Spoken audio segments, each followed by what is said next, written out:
I imagine this answer will be pretty common. Obviously, the biggest challenge has been the COVID health pandemic.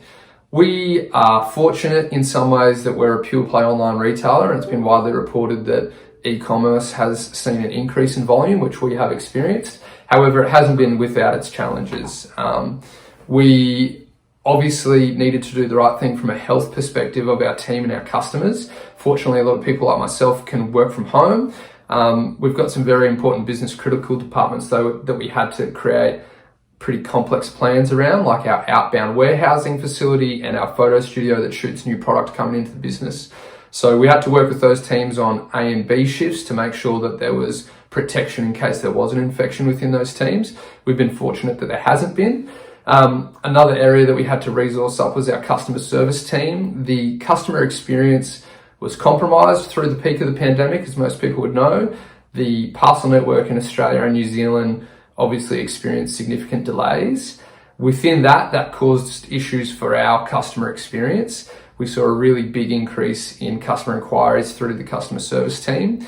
And whilst some of those things were out of our control, I think a customer relationship is like any relationship. It's all about communication. So we had to be quite agile and on the front foot in communicating with our customers, both pre-purchase and post-purchase. We made sure that we were communicating with them regularly about the delays and the issues that were, being caused by COVID, and also making up for the delays with some make good.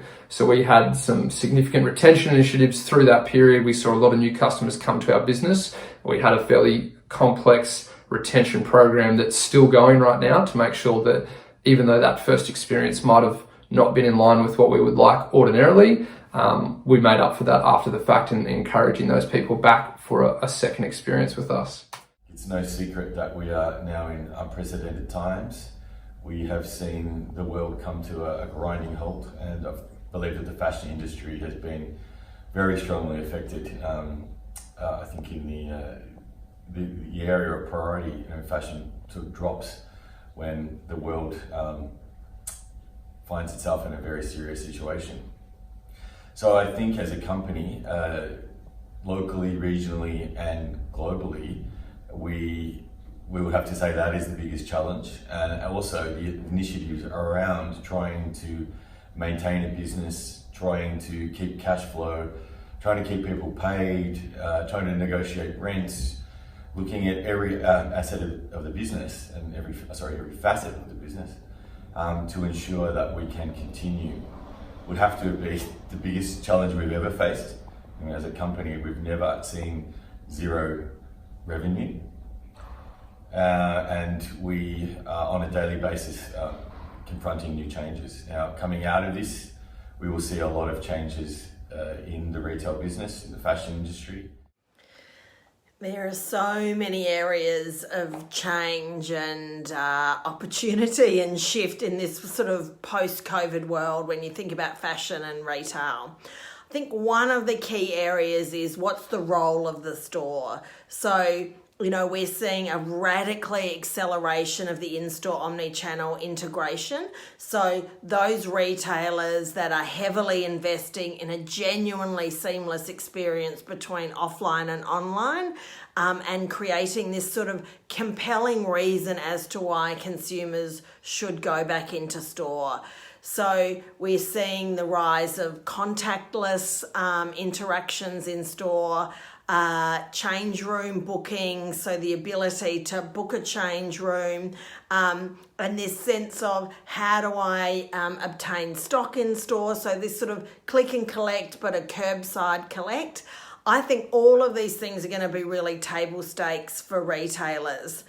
And then the next layer on top of that is how do we allow the in-store teams access to consumer data to enable a genuinely personalised experience. So how do you know when I enter into a retailer what I've got in my wish list? So that you can then provide me instantly in store with what's in my wish list. And I think when we think through the Gen Z, they are the first generation to genuinely blur the lines between social search, and they're also the ones that love the in-store experience. So rethinking in-store in terms of a personalised and hyper-connected experience will be critical. With the current situation, I see appointment-style shopping both in-store and via video gaining a lot of traction both short-term and going forward. The next evolution of these platforms will be to move away from basic booking systems to integrated platforms that provide clienteling capabilities, contextual commerce, and full automation, such as the platform we have implemented.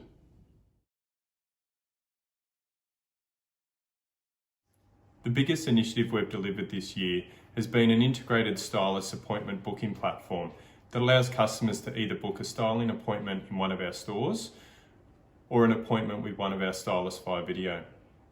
We started working on this project in January as we saw the need to offer more personalised shopping experiences for our customers and really bridge the gap between online and in-store. The biggest challenge of this project has been to provide an end-to-end platform that automates each step of the process that was both easy and intuitive for our customers and streamlined for a team of stylists. We spent a lot of time researching and evaluating different platforms until we found the right partner in the team from Browse. And together, we worked to innovate and provide a great customer experience. We didn't just want to have a platform with manual processes that didn't integrate with our existing unified commerce platform. And it was also critical to integrate the AI recommendation engine that we use from Amasis. Our biggest initiative this year is probably the development of our shopping app. It's a project which is still in process. What it involves, we're working with a platform called Pop Commerce, so we're not building the app from the ground up, which is a big resource benefit for us. And we're working with a implementation partner called Trizons to help us build the app. Even though we're not building the app from the ground up, there's still a lot of input from multiple stakeholders within the business as we spec out design and functionality. So it's a very big scoping project. It's important for us to have an app live this year. We're really excited because it's going to be a step forward for our customer experience. And from a commercial perspective, there's a lot of benefits. Apps are proven to bring high frequency and high conversion to your business. And we know that our customers are of the demographic that would happily engage with an app. So yeah, that's our biggest project this year. It's still in process, but it's looking good for launch pre-peak and we're excited. As far as the key growth areas and emerging trends, we see, of course, that the rise of e-commerce has even jumped a couple of steps further or progressed in a much quicker way than we initially thought.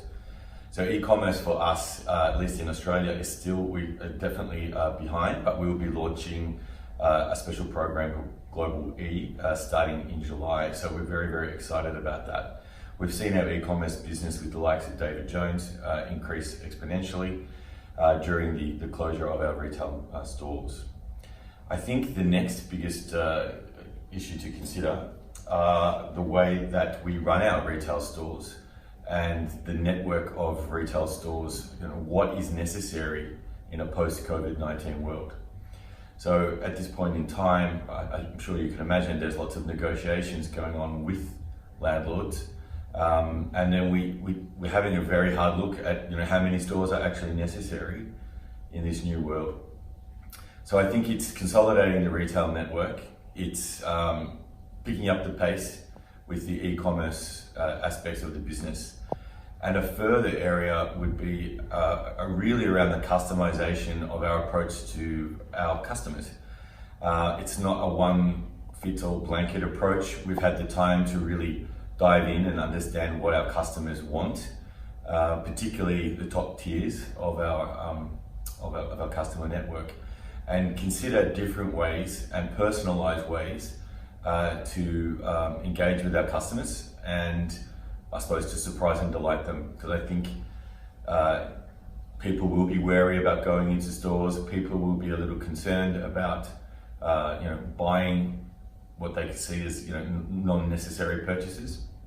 So just remaining in contact with our customers and understanding their needs and wants will put us in a good position coming out of this. AFTERPAY is all about connecting our now millions of customers with our retail partners. This is the vision of the business when it was founded 5 years ago and remains the core of what we do today.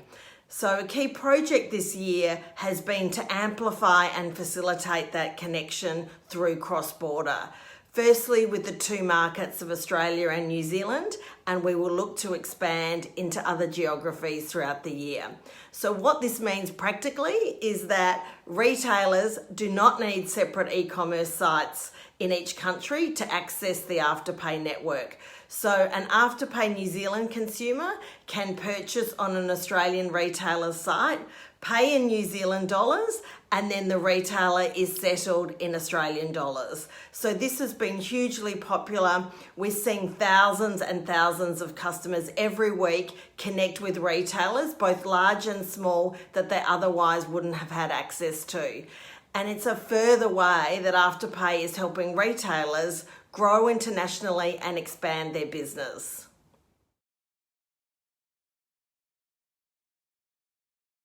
I'm not a fashion forecaster by any means. I'm a marketing and e-commerce professional.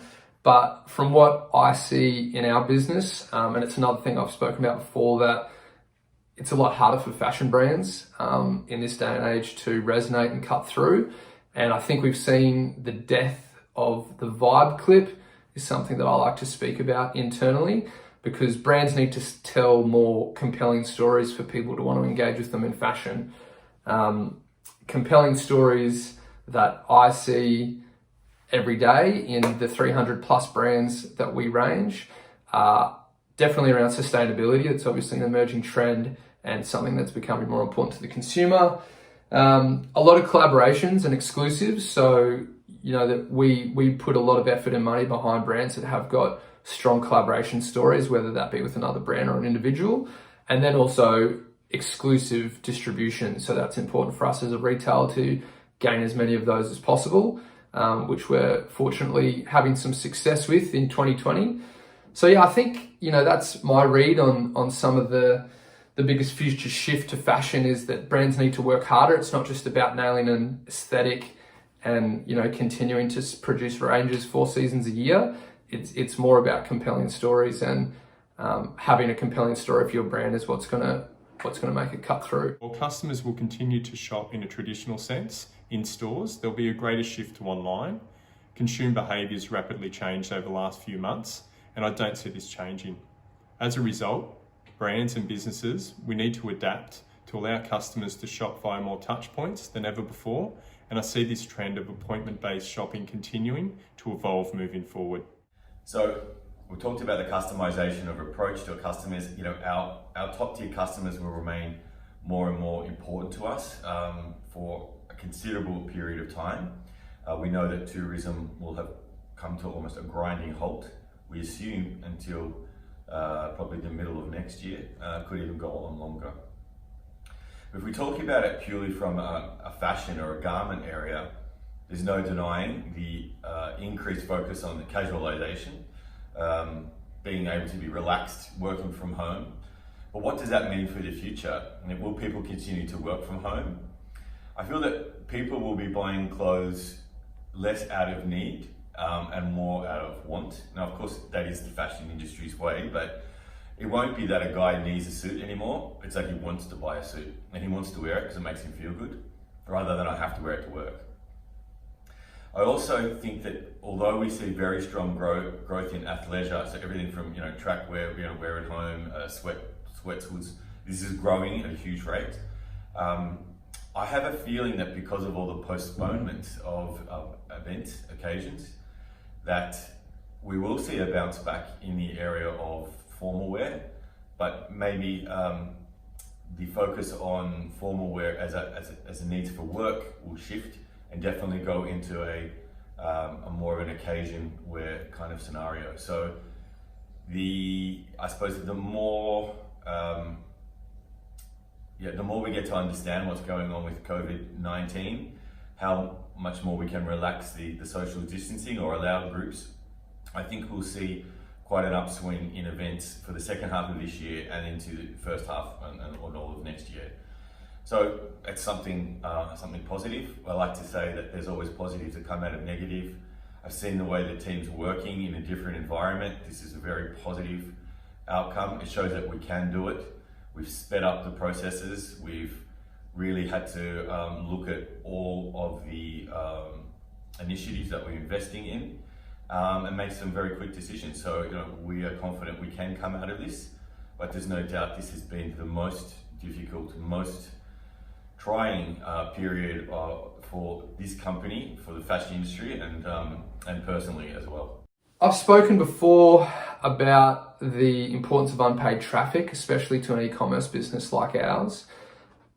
Unpaid traffic has a significant impact on the profitability of an e-commerce business, and whilst we, like many other businesses, have been pretty reliant on paid traffic through Google and Facebook channels in the past, the big growth area for us is in generating more unpaid traffic, and it's an emerging trend for our business. We're seeing success in areas like partnership, more traditional channels like PR and traditional media, and also refocusing on our brand.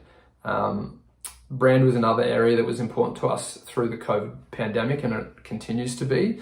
We found that it's important to make sure that your brand is relevant and the awareness is there of your offering without being seen to be, I guess, cashing in on the pandemic. We had a few brand moments throughout that period which were tongue-in-cheek without poking fun, and made sure that our brand was kept relevant. So those sort of unpaid channels has been a focus for us, and definitely an emerging trend. Another one which is a buzzword is data-driven personalization. It's a buzzword that I've heard in my career for the last 10 years, but just as of this year, I'm starting to see some really exciting executions of data-driven personalization, providing real benefits to our customers and real material changes to key metrics for our business. That's across our web platform and also our marketing channels within email, for instance. We've got new technology in the business, which is gathering more data on our customers and changing offerings in real time, whether it be whilst they're shopping or after the fact. And that's a big emerging trend for us. We're fortunate as a pure player that we've got a lot of data. We're focusing on cleaning it up, using some third-party tools so we can interrogate it better, and then using more additional third-party tools to leverage that data. So that's definitely an emerging trend. Has been a buzzword for 10 years, but I feel like in 2020, it's coming to reality. And definitely that is the case in our business.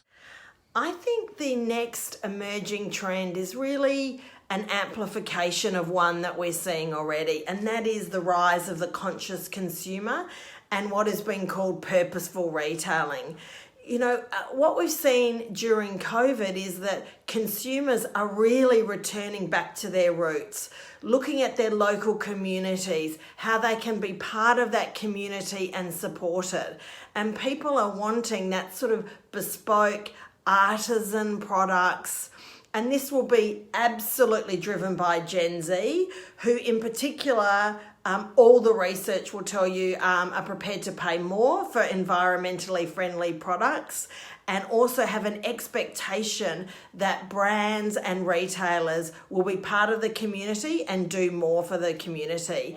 And we've seen retailers respond in kind. So we've seen Q, who then were doing the manufacturing of masks and protective clothing for all the hospital workers, and then we're seeing the rise of brands like Thread Together. So AFTERPAY is very pleased to be partnering with Thread Together, where customers can donate $1 from every transaction to Thread Together, and AFTERPAY has given a minimum $200,000 commitment. So I think this sense of purpose, community and connectivity will be a key emerging trend for the next 12 months.